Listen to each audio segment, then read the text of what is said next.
The 2025-2026 NBA season tips off next week, Thursday, October the 2nd, with the preseason. With that being said, we got to discuss the top players in the NBA. Make or break seasons for both Paolo Banchero as well as Cade Cunningham. We'll put them in that category of elite honorable mention players. But I don't want to put any other player like Devin Booker, Jaylen Brown, because those guys, if the moment you put some hope in those, they're going to upset you. So no, players like that, not worthy of being mentioned in that category. The elite all-star players are the players that aren't all-star reserves, but you know for sure going into the season, they're going to be an all-star starter.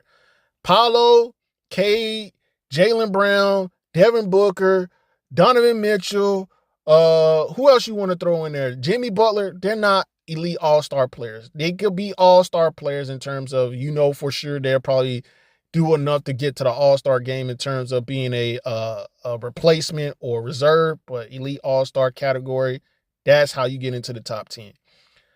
That next tier of elite one-way players, they already do what the elite all-star players do. You know, Nikola Jokic, LeBron, Luka, and Steph are going to be all-star starters. We know that for sure. Barring injury. Going into the season, we know that for sure. But during the season, it all shifts. The top 10 always shifts. The top 5 always shifts. That's why each year it changes. But these guys are in that category. Now, the elite two-way players are better than the elite one-way players because those guys only even play one side of the ball. And in the game of basketball, if you perform elite lead at offense and defense, that separates you from that. Come on, man. Do I have to explain this? This should already be. Why do people try to pacify Nikola Jokic as the best player in the world when he plays one side of the ball so well? But defensively, he's garbage.